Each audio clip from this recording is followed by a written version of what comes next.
నగరంలోని ఓ apartment basement లో charging కు పెట్టిన ఓ ఎలక్ట్రిక్ స్కూటర్ అందరూ నిద్రలో ఉన్న సమయం ఒక్కసారిగా చిన్న పొగ, ఆ తర్వాత మంట.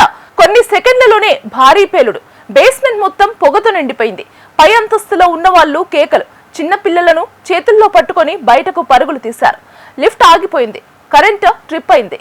ఒక్కసారిగా అపార్ట్మెంట్ మొత్తం యుద్ధ వాతావరణంలా మారిపోయింది. ఇది సినిమా కాదు, దేశంలో వరుసగా జరుగుతున్న ఈవీ ప్రమాదాల వెనుక కనిపిస్తున్న భయంకర నిజం.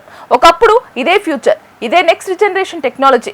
పెట్రోల్ కు గుడ్ బై అంటూ భారీగా ప్రమోట్ చేసిన ఎలక్ట్రిక్ వాహనాలు ఇప్పుడు మాత్రం సైలెంట్ కిల్లర్స్ అవుతున్నాయా అనే అనుమానాలు పెంచుతున్నాయి. ఎందుకంటే గత కొంతకాలంగా దేశవ్యాప్తంగా ఈవీ స్కూటర్లు, కార్లు, బైకులు వరుసగా మంటల్లో చిక్కుకుంటున్న ఘటనలు ప్రజలను భయపెడుతున్నాయి. రోడ్డు మధ్యలో వెళ్తున్న స్కూటర్ ఒక్కసారిగా అగ్నిగోళంలా మారిపోవడం, ఛార్జింగ్ పెడుతుండగానే పేలుళ్లు, షోరూంలోనే నిలిపిన వాహనాల్లో మంటలు, ఇంటి పార్కింగ్ లో ఉంచిన కార్ల నుంచి పొగలు, ఇలా వస్తున్న వీడియోలు సోషల్ మీడియాలో వైరల్ అవుతున్నాయి. ఒక్కసారి ఆ వీడియోలు చూస్తే ఎవరైనా భయపడాల్సిందే. ముందు చిన్న స్పార్క్, తర్వాత తెల్ల పొగ, ఆ తర్వాత ఒక్కసారిగా భారీ మంటలు. చూస్తుండగానే లక్షల రూపాయల వాహనం బూడిదవుతుంది. ఇంకా షాకింగ్ విషయం ఏంటంటే ఈ మంటలు చాలా వేగంగా వ్యాపిస్తున్నాయి.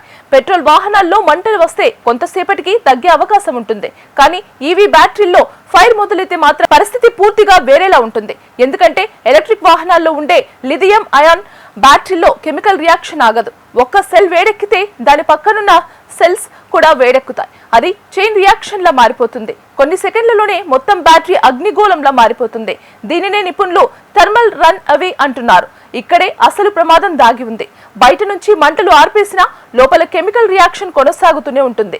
అందుకే కొన్ని ఘటనల్లో ఫైర్ ఆర్పేశామని అనుకున్న తర్వాత కూడా మళ్లీ మంటలు చెలరేగాయి. ఇప్పుడు ఈ ఘటనలు చూస్తున్న చాలా మంది అడుగుతున్న ప్రశ్న ఒక్కటే, అసలు ఈవీ వాహనం కొనడం సేఫేనా?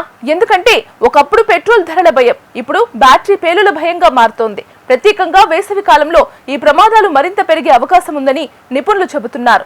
ఎండ తీవ్రత, over heating, fast charging, local ఛార్జర్లు, నాసిరకం బ్యాటరీలు ఇవన్నీ ప్రమాదాలకు ప్రధాన కారణాలుగా మారుతున్నాయని హెచ్చరిస్తున్నారు. ముఖ్యంగా ఇప్పుడు చాలా మంది కంపెనీ ఇచ్చిన ఒరిజినల్ ఛార్జర్ పక్కన పెట్టి చీప్ లోకల్ ఛార్జర్లు వాడుతున్నారు. ఇంకొందరు కొద్ది రోజుల్లో బ్యాటరీ పవర్ తగ్గిందంటే లోకల్ షాపుల్లో చీప్ సెల్స్ మార్చేస్తున్నారు. ఇవే ఇప్పుడు ప్రాణాల మీదకు తెస్తున్నాయని నిపుణులు హెచ్చరిస్తున్నారు. ఇంకో భయంకరమైన విషయం ఏంటంటే చాలా మంది రాత్రంతా ఛార్జింగ్ పెట్టి పడుకుంటున్నారు. బ్యాటరీ వేడెక్కుతోందా, వైర్లు సేఫ్ గా ఉన్నాయా, స్పార్క్ వస్తోందా ఏమీ చెక్ చేయడం లేదు. ఒక్క చిన్న షార్ట్ సర్క్యూట్ చాలు మొత్తం ఇల్లు ప్రమాదంలో పడే అవకాశం ఉందని ఫైర్ అధికారులు చెబుతున్నారు. ఇప్పుడు ఫైర్ డిపార్ట్మెంట్ ముందున్న కొత్త సవాల్ కూడా ఇదే. ఎందుకంటే ఈవీ ఫైర్లను సాధారణ నీళ్లతో పూర్తిగా ఆర్పేయడం అంత సులభం కాదు. బ్యాటరీలో కెమికల్ రియాక్షన్ ఆగాలంటే ప్రత్యేక పద్ధతులు అవసరం. కొన్ని దేశాల్లో అయితే ఈవీ ఫైర్ల కోసం ప్రత్యేక ఫైర్ యూనిట్లు కూడా తీసుకొచ్చారు. ఇక మరో ప్రమాదకర విషయం బేస్మెంట్ పార్కింగ్లు. ఇప్పుడు అపార్ట్మెంట్లలో, మాల్స్ లో, ఆఫీసుల్లో ఎక్కడ చూసినా ఈవీ ఛార్జింగ్ పాయింట్లు పెరుగుతున్నాయి. కానీ ఒకవేళ అక్కడ మంటలు చెలరేగితే పొగ మొత్తం బేస్మెంట్ లో నిండిపోతుంది. ఆక్సిజన్ తగ్గిపోతుంది. బయటకు రావడానికి కూడా అవకాశం లేకుండా పోవచ్చు. ఇది ఇప్పుడు ఫైర్ సేఫ్టీ నిపుణులను కూడా టెన్షన్ పెడుతుంది. అయితే ఇది మొత్తం టెక్నాలజీ తప్పేనా?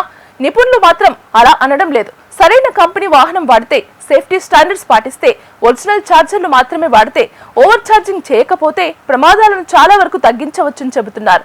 అంటే టెక్నాలజీ కంటే మన నిర్లక్ష్యమే పెద్ద ప్రమాదమా అనే చర్చ కూడా జరుగుతోంది. ఇప్పుడు ప్రపంచం మొత్తం ఎలక్ట్రిక్ వాహనాల వైపే వెళ్తోంది. పెట్రోల్, డీజిల్ వాహనాల స్థానంలో ఈవీలనే భవిష్యత్తుగా చూస్తున్నారు. కానీ సేఫ్టీ విషయంలో ఇంకా ఎన్నో ప్రశ్నలు మిగిలే ఉన్నాయి. ప్రాణాలను కాపాడాల్సిన వాహనాలు ప్రాణాలకే ప్రమాదంగా మారితే పరిస్థితి ఏంటి?